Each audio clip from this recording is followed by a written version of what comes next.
Hello friend, आपका स्वागत है हमारे मामा भांजाइज के यूट्यूब प्लेटफॉर्म पर।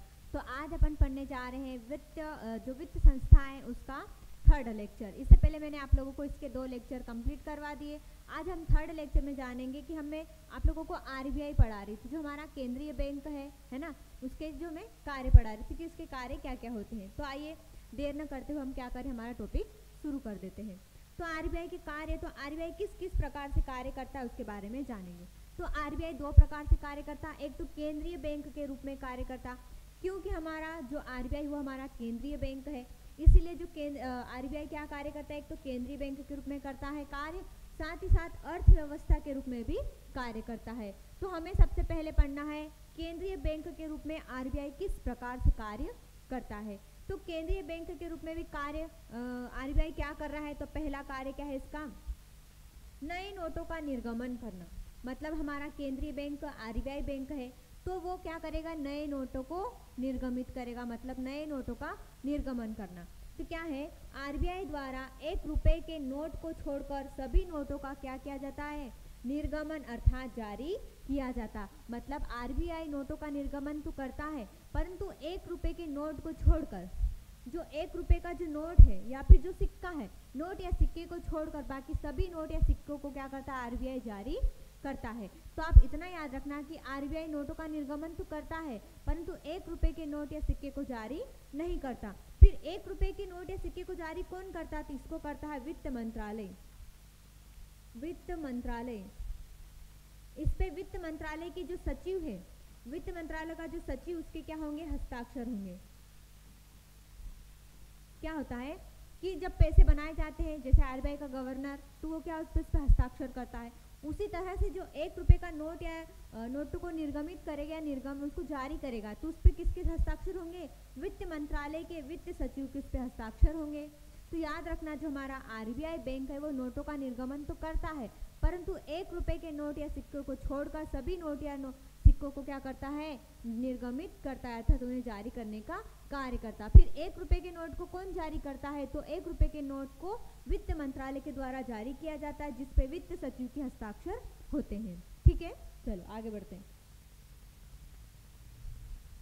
चलो यहाँ मैंने आप लोगों को बताया 1 रुपए के जो नोट है, वो 1 रुपए का जो नोट है या उसको वित्त मंत्रालय के अधीन है, जिस पर वित्त सचिव के क्या होते हैं, हस्ताक्षर होते हैं। मैंने कहा आरबीआई केवल 1 रुपए को नोट को छोड़कर बाकी सभी नोटों का निर्गमन करता है। तो 1 रुपए के नोट का निर्गमन कौन करता है, वित्त मंत्रालय के द्वारा किया जाता है, जिस पर वित्त सचिव की क्या होती है, हस्ताक्षर होते हैं। फिर आता है आरबीआई मांग के अनुसार नोटों का निर्गमन करता है। मतलब आरबीआई इस ऐसे नहीं कि वो नोट का निर्गमित करता ही रहता, मतलब नोट को जारी करता। जैसे सरकार के द्वारा मांग आती है कि इतने पैसे बनाए जाए, तो सरकार आरबीआई क्या करता है, उस इतने नोटों को बनाता है।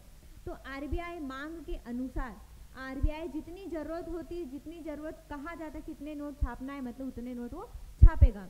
तो आरबीआई मांग के अनुसार नोटों का निर्गमन किया करता है, मतलब नोट को जारी करता है।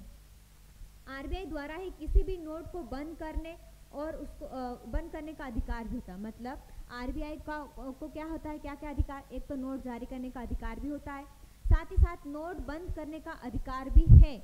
मतलब वो नोट भी बंद कर सकता है, परंतु भारत सरकार के परामर्श के पश्चात ही वो नोट को बंद कर सकता है। ठीक है, तो आरबीआई नोटों को जारी भी करता है और उन्हें बंद करने का कार्य भी करता है, परंतु यदि वो बंद करना चाहेगा तो वो पहले भारत सरकार से उसे परामर्श लेनी होगी, उसके पश्चात ही वो क्या करेगा, उस नोट को बंद करेगा। ठीक है, चलो आरबीआई द्वारा 1957 में न्यूनतम रिजर्व प्रणाली पद्धति को अपनाया गया था। आरबीआई के द्वारा 1957 में न्यूनतम रिजर्व प्रणाली पद्धति को अपनाया गया था। तो न्यूनतम रिजर्व प्रणाली को आरबीआई के द्वारा कब अपनाया गया, तो आप क्या कहोगे, 1957 में आरबीआई के द्वारा न्यूनतम रिजर्व प्रणाली पद्धति को अपनाया गया। इतना याद हुआ आप लोगों को। पहले मैंने कहा 1 रुपए के नोट को केवल वित्त मंत्रालय द्वारा जारी किया जाता और बाकी जो अन्य नोट है उसको आरबीआई के द्वारा जारी किया जाता, परंतु जारी भी मांग के अनुसार किया जाता है। और आरबीआई को जो पैसे हैं, जो नोट सिक्के पैसे हैं, उनको क्या करता है, बंद करने का अधिकार भी होता है, परंतु ये बंद करने का अधिकार ये पहले क्या करेगा, भारत सरकार से परामर्श लेगा, उसके पश्चात ही नोटों को बंद करेगा। ठीक है, फिर क्या हुआ था, 1957 में न्यूनतम रिजर्व प्रणाली पद्धति को अपनाया गया था।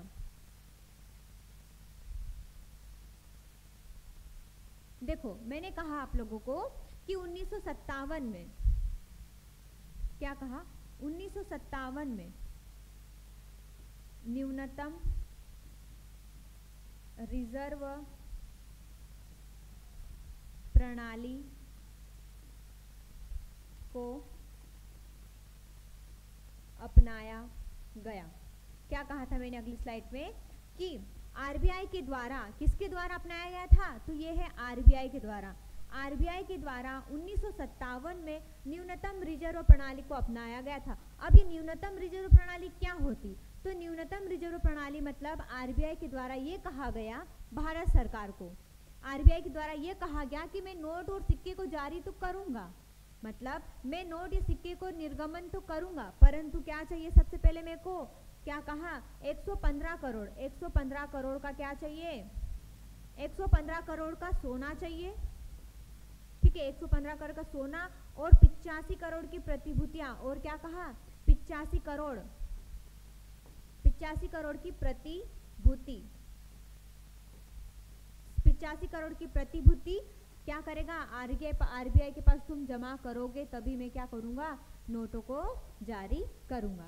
तो ये न्यूनतम रिजर्व प्रणाली के तहत 1957 में आरबीआई के द्वारा यह कहा गया सरकार को कि मैं नोट को जारी करूंगा, परंतु सबसे पहले तुमको मेरे को कुछ देना होगा।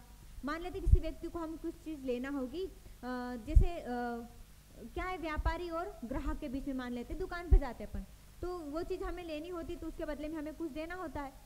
तो उसी प्रकार से आरबीआई ने भी कहा 1957 में एक रिजर्व प्रणाली लाकर कहा कि यदि मैं पैसे का निर्गमन करूंगा तो उसके बदले में मुझे भी तो कुछ मिलना चाहिए। तो क्या कहा उन्होंने सरकार से कि यदि मैं क्या करूंगा, नोटों का निर्गमन करूंगा, परंतु मेरे को 115 करोड़ का सोना चाहिए और 85 करोड़ की प्रतिभूतियां चाहिए, तभी मैं क्या करूंगा, नोटों का निर्गमन करूंगा। यही क्या कहलाती है, न्यूनतम रिजर्व प्रणाली। ठीक है, चलो यहाँ पढ़ लेते क्या है। देखो, न्यूनतम रिजर्व प्रणाली के तहत, जिसके तहत यह निर्धारित किया गया कि भारत सरकार 115 करोड़ का सोना और 85 करोड़ की प्रतिभूतियां अर्थात विदेशी मुद्रा आरबीआई के पास रखेगी, तभी आरबीआई क्या करेगा, नोटों का निर्गमन करेगा।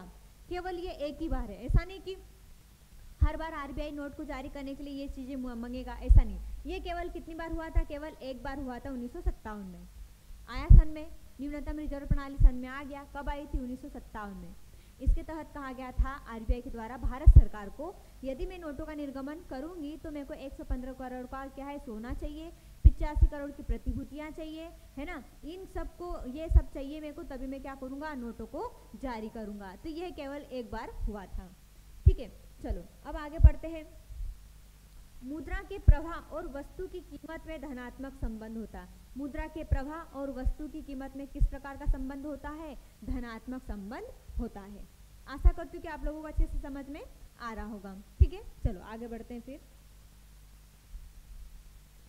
अब पढ़ते हैं। अब दूसरा पॉइंट है, जैसे मैंने अभी आप लोगों को पढ़ाया था, नोटों का निर्गमन आरबीआई क्या करता है, केंद्रीय बैंक के रूप में पहले तो नोटों का निर्गमन करता है। दूसरा उसका कार्य क्या है, तो दूसरा उसका कार्य है सरकार का बैंक। आरबीआई क्या है, सरकार का बैंक। ये इस प्रकार से का आरबीआई भारत सरकार और राज्य सरकार के विभिन्न प्रकार की बैंकिंग सुविधाएं उपलब्ध कराता है। आरबीआई हमारा केंद्रीय बैंक है, तो वह भारत सरकार को भी और राज्य सरकार को भी विभिन्न प्रकार की बैंकिंग सुविधाएं प्रदान करता है।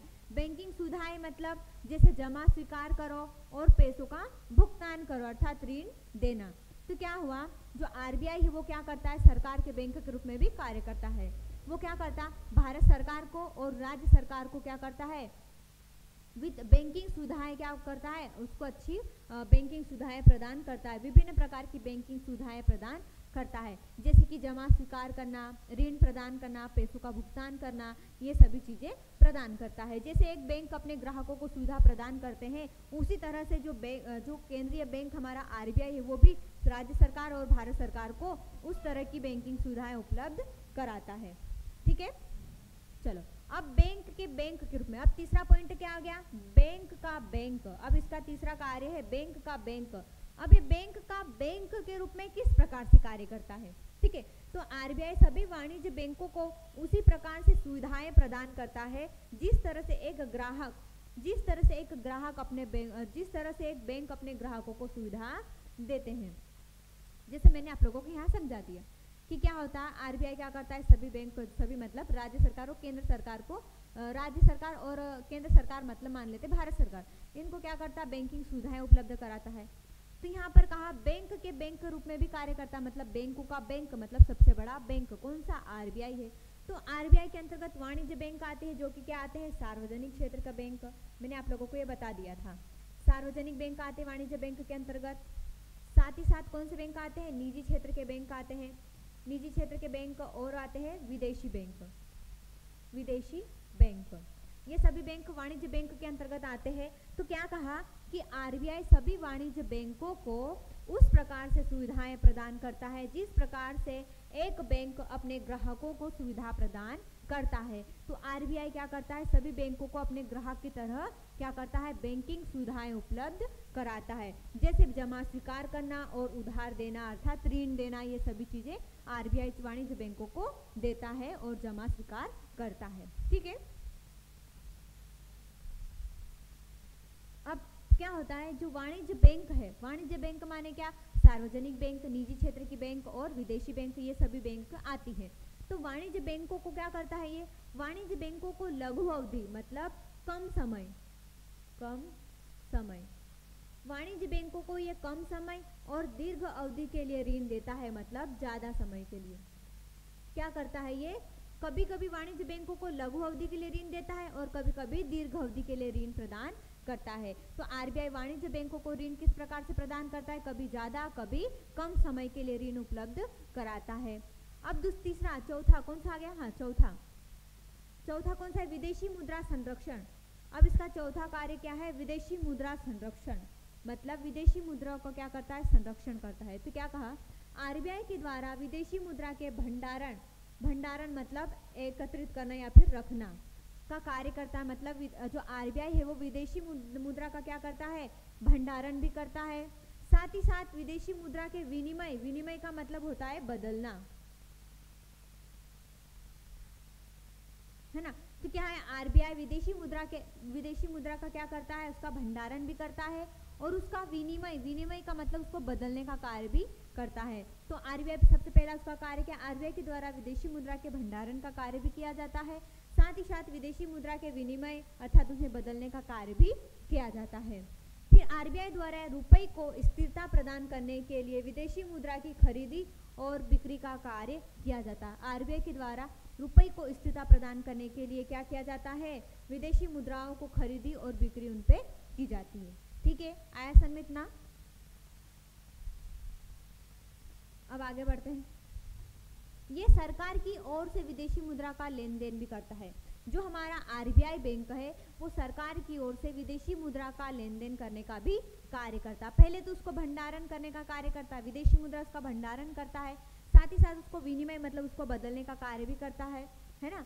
और क्या करता है, वाणिज्य बैंकों को ऋण देने का काम भी करता है, दीर्घ अवधि के लिए और लघु अवधि के लिए। और यह क्या है, ये सरकार की ओर से विदेशी मुद्रा का लेन देन भी करता है। जो हमारा आरबीआई है वो सरकार की तरफ से क्या करता है, विदेशी मुद्रा का लेन देन भी करता है। आरबीआई द्वारा फेमा कानून भी लागू किया गया था। आरबीआई के द्वारा फेमा कानून भी क्या किया गया था, लागू किया गया था, ठीक है। अब मेरे को आप कमेंट करके बताना है फेमा कानून कब लाया गया था, ठीक है। चलो फिर इसके अन्य कार्य क्या है, अन्य कार्य औद्योगिक वित्त, औद्योगिकी वित्त है, कृषि शाख मतलब नाबार्ड, समाशोधन गृह और मौद्रिक नीति। अब ये समझते इसके अन्य कार्य क्या है। तो अन्य कार्य में आएगा औद्योगिक वित्त, कृषि शाख, नाबार्ड, समाशोधन गृह और मौद्रिक नीति। अब इनके बारे में जानते हैं।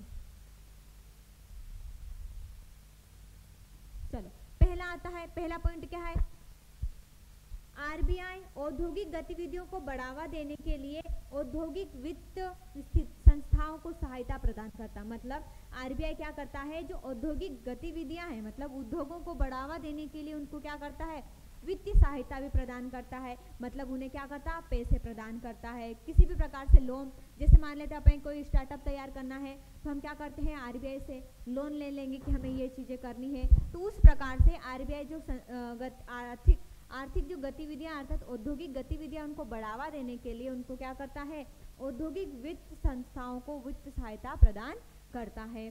फिर दूसरा क्या आता है, दूसरा है आरबीआई क्या करता है, कृषि शाख विस्तार को नाबार्ड के माध्यम से, कृषि शाख विस्तार को नाबार्ड के माध्यम से बढ़ावा देती है। अब ये कृषि शाख क्या होता है, कृषि शाख माने क्या होता है कि कृषि को बढ़ावा देने के लिए कौन कौन से उपकरण, कौन कौन से औजार, कौन, जैसे मान लेते कृषि हमको बढ़ाना है, क्या है, हमें कृषि को बढ़ाना है, तो कृषि को बढ़ाने के लिए हमें उपकरण चाहिए, है ना, कृषि के लिए हमें उपकरण चाहिए, मतलब हल चाहिए, ट्रैक्टर चाहिए, बीज चाहिए, ठीक है, बीज चाहिए, ये सभी हमें चाहिए। कृषि को बढ़ावा देने के लिए हमें ये सभी चीजें चाहिए होती है। तो ये क्या है, आरबीआई कृषि शाख विस्तार को नाबार्ड के माध्यम से बढ़ाना। नाबार्ड भी किससे संबंधित है, कृषि से संबंधित है, इसलिए इसमें कहा गया कि कृषि शाख का हमें विस्तार करना है, वो किसकी सहायता से करना है, नाबार्ड की सहायता से करना है। मतलब कृषि शाख क्या है, तो कृषि शाख मतलब क्या है, कृषि से संबंधित जो भी उपकरण है उनको क्या करना, उनका विस्तार करना है, ठीक है। सभी वाणिज्य बैंक आरबीआई के समाशोधन गृह के सदस्य होते हैं। सभी वाणिज्य बैंक आरबीआई के समाशोधन गृह के क्या होते हैं, सदस्य होते हैं। फिर आता है आरबीआई द्वारा शाख को नियंत्रित करने के लिए मौद्रिक नीति बनाई गई। आरबीआई के द्वारा शाख को नियंत्रित करने के लिए मौद्रिक नीति भी बनाई गई है, ठीक है। चलो आगे बढ़ते हैं, ये अन्य कार्य हो गए। अब मौद्रिक नीति क्या होता है वो पढ़ेंगे। तो मौद्रिक नीति में हमें पढ़ना है, क्या क्या पढ़ना है वो बता देती। आशय पढ़ना है, उद्देश्य, समिति, उपकरण मतलब शाख नियंत्रण, और मात्रात्मक एवं गुणात्मक क्या है उसके बारे में जानेंगे। चलो मात्रात्मक में हमें देखो, मैंने यहाँ आपको बताया ये मात्रात्मक और गुणात्मक पढ़ना है। तो इसके अंतर्गत पहला हम पढ़ेंगे मात्रात्मक और गुणात्मक। मात्रात्मक में कौन कौन से पॉइंट पढ़ना है उसके बारे में जानते हैं। तो मात्रात्मक में बैंक दर के बारे में पढ़ना है। फिर परिवर्तनीय कोष अनुपात, उसके अंतर्गत हमें CRR पढ़ना है, SLR पढ़ना है। अर्थात CRR का मतलब होता है वैधानिक तरल क्या है, वैधानिक तरल अनुपात, सॉरी क्या है इसका नाम याद नहीं आ रहा मेरे को अभी, शायद संरक्षित अनुपात है, शायद ऐसा ही है, और उसका वैधानिक तरल अनुपात है। फिर तरलता समायोजन के अंतर्गत हमें RR पढ़ना है, रेपो रेट पढ़ना है, और RR मतलब रिवर्स रेपो रेट पढ़ना है। फिर खुले बाजार की क्रियाएं उनके बारे में भी जानना है। अब भी वाला चलते हैं मात्रात्मक गुणात्मक में हमें क्या पढ़ना है, नैतिक दबाव, मार्जिन निर्धारण, शाख नियंत्रण और शाख राशनिंग क्या होता है इनके बारे में जानेंगे। चलो अब पहले तो हम मौद्रिक नीति समझते हैं, क्या है मौद्रिक नीति, क्या होती है उसके बारे में समझते हैं। चलो उसकी परिभाषा पढ़ते हैं, पहला उसका आशय पढ़ते हैं। मौद्रिक नीति से आशय अर्थव्यवस्था में या फिर बाजार में एक निश्चित उद्देश्य की पूर्ति के लिए मुद्रा के चलन और उनके मुद्रा के चलन या फिर उसके विस्तार और संकुचन की व्यवस्था करना ही मौद्रिक नीति कहलाता है। मतलब यदि हमारे पास ज्यादा पैसे आ गए, जैसे मान लेते हैं मौद्रिक नीति का मतलब होते हैं क्या है, हमको हमारे पापा ने क्या किए, पैसे दिए। हर बार हमें कितना देते थे, 1000 रुपये देते थे। हर बार हमें हर महीने के 1000 रुपये देते थे खर्च करने के लिए या फिर कुछ भी जो सामान लाने के लिए देते थे। परंतु इस महीने क्या कर दिया उन्होंने, इस महीने हमें क्या कर दिया, केवल 500 दे दिया था। तो हम क्या करेंगे, हमको ज़्यादा पैसे दिए थे, उस समय हम सभी चीज़ें क्या ला रहे थे, जैसे मान लेते हैं जो भी हमारी सामग्री होती है, जो भी खर्च करने की जो भी हमें चीज़ लेनी होती, तो वो हम क्या कर रहे थे, वो सभी चीज़ें हम ले रहे थे। और यदि हमारे पास पैसे कम है तो हम क्या करेंगे, उसको खरीदेंगे नहीं, क्या नहीं ना, मतलब खरीदेंगे पर क्या करेंगे, उनकी क्वांटिटी क्या कर देंगे, कम कर देंगे। मतलब उनकी क्वांटिटी क्या कर देंगे, हम कम कर देंगे। मान लेते कि हम शक्कर 1 किलो लेते थे जब हमारे पास 1000 रुपये हर मंथ हमें मिलते थे, परंतु यदि हमारे पास अगले मंथ 500 रुपये ही थे तो हम क्या करते थे, उनको वो 500 रुपये तो हम क्या करेंगे, जो शक्कर लेते हैं हम आधा किलो लेंगे, पर लेंगे ना, चीज़ें तो लेंगे, तो क्या करेंगे उसमें हमने कटौती कर दी, उसके मुद्रा का संकुचन कर दिया हमने। और यदि जब हमारे पास 1000 रुपये थे उस समय, तो हम उसी समय क्या करते, उन चीज़ों को कम कम लाते तो हम पैसे इकट्ठे कर सकते थे। तो इसमें क्या कहा गया, मौद्रिक नीति से आशय अर्थव्यवस्था में या फिर बाजार में एक निश्चित उद्देश्य की पूर्ति। हमारा निश्चित उद्देश्य क्या है, मान लेते कि हमें पैसे दिए हैं, उसका उद्देश्य है कि कुछ भी सामान खरीदना है, तो उसका निश्चित उद्देश्य करेंगे। तो मुद्रा के चलन के विस्तार और संकुचन की व्यवस्था करना ही मौद्रिक नीति कहलाता है। मतलब हम पैसे किस प्रकार से खर्च करें, कम ज्यादा, उसको हम क्या कहते हैं, मौद्रिक नीति। और एक परिभाषा और है यहाँ पर, वो बता देती हूँ। अर्थात बाजार में मुद्रा के प्रचलन को बढ़ावा देना या उसमें कमी करना ही क्या कहलाता है, मौद्रिक नीति। या तो बाजार में मुद्रा का प्रचलन बढ़ जाए या फिर उसमें कमी हो जाए, उसको ही हम क्या कहते हैं, मुद्रा का क्या है, मौद्रिक नीति। जैसे मैंने कहा, पापा हमें पैसे देते, किस मंथ में 1000 रुपए देते, किस मंथ में 500 देते, तो इसमें क्या होता, मुद्रा का जो विस्तार हुआ और किस मंथ में मुद्रा में कमी आ गई, तो उसको ही हम क्या कहेंगे, मौद्रिक नीति कहते हैं। आया समझ में मौद्रिक नीति क्या है। चलिए अब मौद्रिक नीति के उद्देश्य, यदि हम मुद्रा के प्रचलन को बढ़ावा देंगे या फिर उसमें कमी करेंगे तो उसका उद्देश्य क्या है, जो मौद्रिक नीति लाने का उद्देश्य हमारा क्या है। तो मौद्रिक नीति उद्देश्य लाने का हमारा है, मौद्रिक नीति मुद्रास्फीति या फिर महंगाई पर नियंत्रण लाती है। क्या है जो मौद्रिक नीति है, वो उसका उद्देश्य क्या होता है, तो इसका उद्देश्य मुद्रास्फीति या फिर मौद्रिक जो हमारी महंगाई उस पर क्या करना है, नियंत्रण करना है, और हमारी मंदी को क्या करना है, और इसके द्वारा मंदी को दूर किया जाता है, और साथ ही साथ आर्थिक विकास को बढ़ावा देना और वित्तीय समावेशन को प्रोत्साहन करना। तो मौद्रिक नीति के उद्देश्य क्या है, तो मौद्रिक नीति के उद्देश्य मुद्रास्फीति या महंगाई पर नियंत्रण करना, या फिर इसके द्वारा मंदी को दूर किया जा सकता, आर्थिक विकास को बढ़ावा दिया जा सकता, साथ ही साथ वित्तीय समावेशन को प्रोत्साहन मिल सकता है, या फिर वित्तीय जो समावेशन उसको बढ़ावा मिल सकता है। ठीक है, अब ये मौद्रिक नीति समिति के बारे में पढ़ते हैं क्या है। तो मौद्रिक नीति समिति कब लाई गई थी, उसके बारे में जानते हैं। मौद्रिक नीति समिति लाई गई थी 27 जून 2016 को। कब लाई गई थी, 27 जून 2016 को।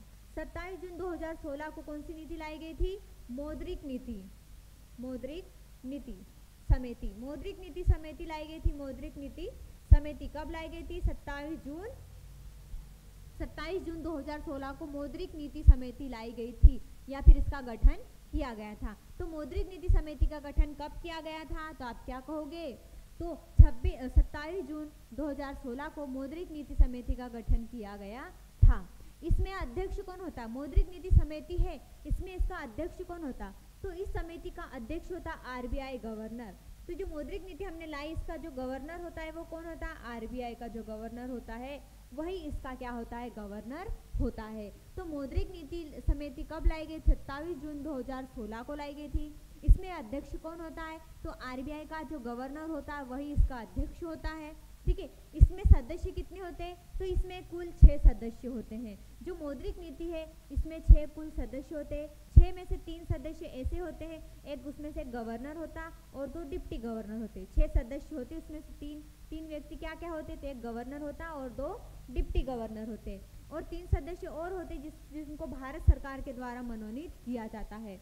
तो 3 सदस्य कौन कौन होते हैं, पहले तो 3 सदस्य मतलब एक गवर्नर होता है और 2 डिप्टी गवर्नर होते हैं, और 3 सदस्य और अन्य होते हैं जो कि भारत सरकार के द्वारा उन्हें मनोनीत किया जाता है। ठीक है, तो पहले एक बार बता दो मेरे को, मौद्रिक नीति समिति कब लाई गई थी, तो मौद्रिक नीति समिति का गठन 27 जून 2016 को किया गया था।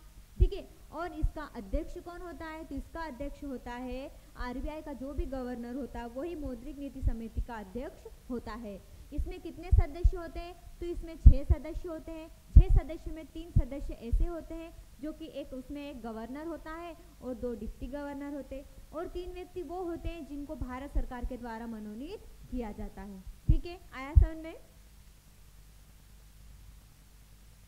अब इसका उद्देश्य क्या होता है, देखो अब मौद्रिक नीति समिति का उद्देश्य क्या होता है, तो उद्देश्य प्रत्येक 2 माह में भारतीय अर्थव्यवस्था में मुद्रास्फीति या फिर मंदी पर क्या करना है, आकलन करना। मतलब इसका जो मौद्रिक नीति समिति का उद्देश्य क्या है, तो हमारी भारतीय अर्थव्यवस्था में प्रत्येक 2 माह में, मतलब 2 महीने में, प्रत्येक 2 महीने में क्या करना है, मंदी को या फिर क्या करना है, मुद्रास्फीति मतलब मंदी या फिर महंगाई, मंदी या फिर महंगाई पर क्या करना है, उनका आकलन करना कि यदि हमारे भारतीय अर्थव्यवस्था में क्या हुआ है, महंगाई हुई है या फिर उसमें कमी हुई है, वो हमें इस देखना है और उसका आकलन करना है। तो मौद्रिक नीति समिति का उद्देश्य हो गया है प्रत्येक दो माह में भारतीय अर्थव्यवस्था में मुद्रास्फीति और मंदी का क्या करना है, आकलन करना है। इसके आधार पर मौद्रिक नीति निर्धारण की जाती है, फिर इसी के आधार पर मौद्रिक नीति निर्धारित की जाती है। ठीक है, चलो अब पढ़ते हैं मौद्रिक नीति के उपकरण या फिर साख नियंत्रण। अब मैंने आपको पढ़ाया मौद्रिक नीति चौथा ला, उसमें हम पढ़ना है मात्रात्मक और गुणात्मक पढ़ना है। तो मात्रात्मक में पहला पॉइंट था BR। BR का मतलब होता है बैंक रेट, बैंक दर। BR का मतलब होता है बैंक रेट या फिर बैंक दर होता है।